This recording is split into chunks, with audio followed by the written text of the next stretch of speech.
আসসালামু আলাইকুম সবাইকে আরও একটি নতুন রেসিপি দেখার জন্য আমার চ্যানেলে স্বাগতম জানাচ্ছি। আমার দেওয়া রেসিপিগুলো যদি আপনাদের ভালো লেগে থাকে অবশ্যই আমার চ্যানেলটি সাবস্ক্রাইব করে দিবেন এবং প্লিজ বেশি বেশি লাইক শেয়ার কমেন্টস করবেন। তো আজকে আপনাদের সাথে শেয়ার করব খুবই মজাদার একটি সেমাইয়ের পুডিং, যা খেতে খুবই মজাদার হয়ে থাকে। ঠান্ডা ঠান্ডা এই পুডিংটি খেতে অসাধারণ মজার হয়ে থাকে এবং পুডিংটি তৈরি করাও কিন্তু খুবই ইজি। মাত্র 3-4টি উপকরণ দিয়েই এই পুডিংটি তৈরি করে ফেলা যায়। তো পুডিংটি বানানোর জন্য প্রথমে প্যানে 1 টেবিল চামচের মতো ঘি দিয়ে দিয়েছি। এখন ঘিটা একটু গরম করে নিচ্ছি। ঘিটা এখন সুন্দরভাবে গরম হয়ে গিয়েছে। এখন আমি এখানে দিয়ে দিচ্ছি হাফ কাপ লম্বা সেমাইগুলো যে থাকে ওগুলো দিয়ে দিচ্ছি। এখন আগুনটাকে মিডিয়াম টু লো করে সেমাইগুলোকে 5 মিনিটের মতো ভালোভাবে ভেজে নিচ্ছি বা টেলে নিচ্ছি। সেমাইগুলোকে ঘি দিয়ে ভাজার কারণে সুন্দর একটা স্মেল আসবে পুডিং থেকে। তো 5 মিনিট পর সেমাইগুলোকে ভাজা হয়ে গিয়েছে।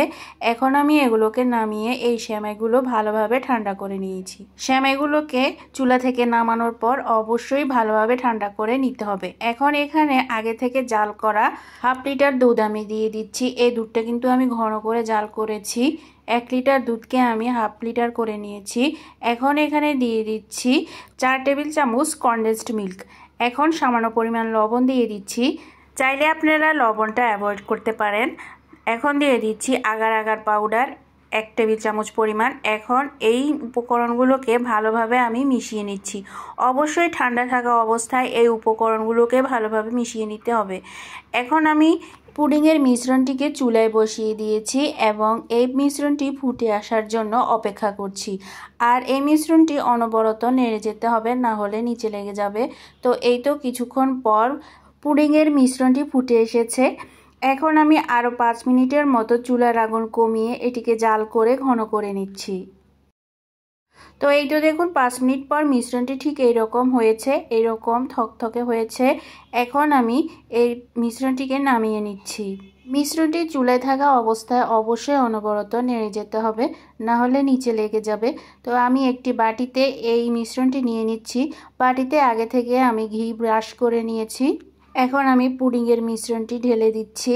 পুডিংয়ের এই মিশ্রণটি গরম গরম থাকা অবস্থায় যে বাটিতে সেট করবেন সেই বাটিতে নিয়ে ফেলতে হবে। এখন এটিকে ভালোভাবে ফ্যানের বাতাসে ঠান্ডা করে নর্মাল টেম্পারেচারে ফ্রিজে রেখে দিচ্ছি 2 ঘন্টার মতো। তো 2 ঘন্টা পর আমি পুডিংটি নামিয়ে নিয়েছি। দেখুন খুব সুন্দর পুডিংটি বসে গিয়েছে বা জমাট বেঁধে গিয়েছে। তো আমি একটি প্লেটে পুডিংটি সুন্দরভাবে সার্ভ করে নিয়েছি। সেমাই দিয়েও যে এত সুন্দর পুডিং তৈরি করে ফেলা যায় তা না বানালে বিশ্বাসই করবেন না, এবং স্বল্প কিছু উপকরণ দিয়ে এই পুডিংটি তৈরি করে ফেলা যায় খুব সহজে। আর এর টেস্টের কথা কি বলবো, এক কথায় অসাধারণ টেস্ট হয় এই পুডিংটার। পুডিংটা আমি কেটে দেখাচ্ছি, দেখুন এর ভেতরটা কতটা সুন্দর হয়েছে। প্রিয় ভিউয়ার্স, আমার রেসিপিগুলো ভালো লাগলে বেশি বেশি লাইক শেয়ার করবেন। আজকের মতো এখানেই বিদায় নিচ্ছি। আল্লাহ হাফেজ।